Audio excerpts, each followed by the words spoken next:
Hello बच्चों, चलिए प्रश्न को पढ़ते हैं। प्रश्न में है, जड़ में यांत्रिक सहायता के लिए हुए रूपांतरणों के नाम एवं उदाहरण लिखिए। तो इस प्रश्न की मुख्य अवधारणा है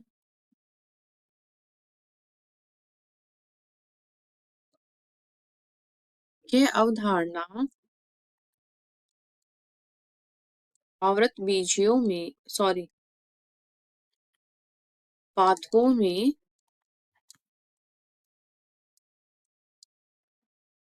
आकार रेखे।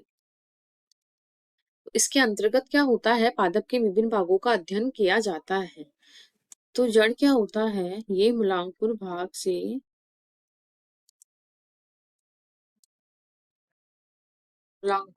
से निर्मित होता है, वह भूमिगत भाग होता है।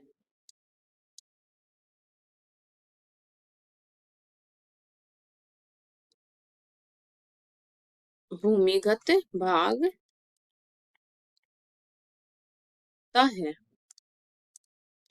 अब है जो जड़ होती है, इसमें अनेक प्रकार के रूपांतरण पाए जाते हैं। तो एक रूपांतरण होता है यांत्रिक सहारा प्रदान करने वाला रूपांतरण होता है। इसमें रूपांतरणों के हमें नाम लिखने हैं और उनका उदाहरण लिखना है। तो स्तंभ मूल में क्या होता है, जो जड़ होती है वो क्या करती है, अनेक जो शाखाएं होती है वो अनेक जड़ें निकलती हैं, उनसे वो मोटा रूप धारण करके जमीन में प्रवेश कर जाती है और इस तरह से उसको यांत्रिक सहारा प्रदान करती है, जैसे बरगद।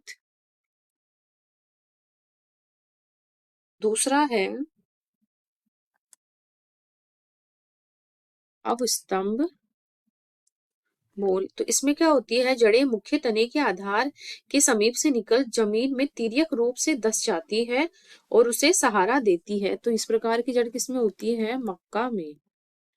तीसरा है, हमें दो ही पूछे थे, हम एक दो एक्स्ट्रा बता देते हैं। आरोही मूल। तो ये मूल क्या करती है, ये कमजोर सहजीवी पौधे के तने की जो पर्व संधि होती है उसके ऊपर उत्पन्न होती है और किसी आधार से चढ़ने के लिए ये सहायक होती है। किसमें पाई जाती है, ये पान में पाई जाती है। और है चूषक मूल। चूषक मूल जो होती है ये अम्रबेल या चंदन में पाई जाती है। एक और लिख लेते हैं, श्वसन मूल।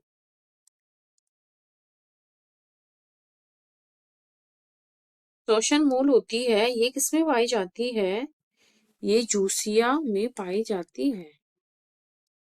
जूसिया रेपेंस में। आशा करती हूँ आपको इस प्रश्न का हल समझ में आया होगा। धन्यवाद।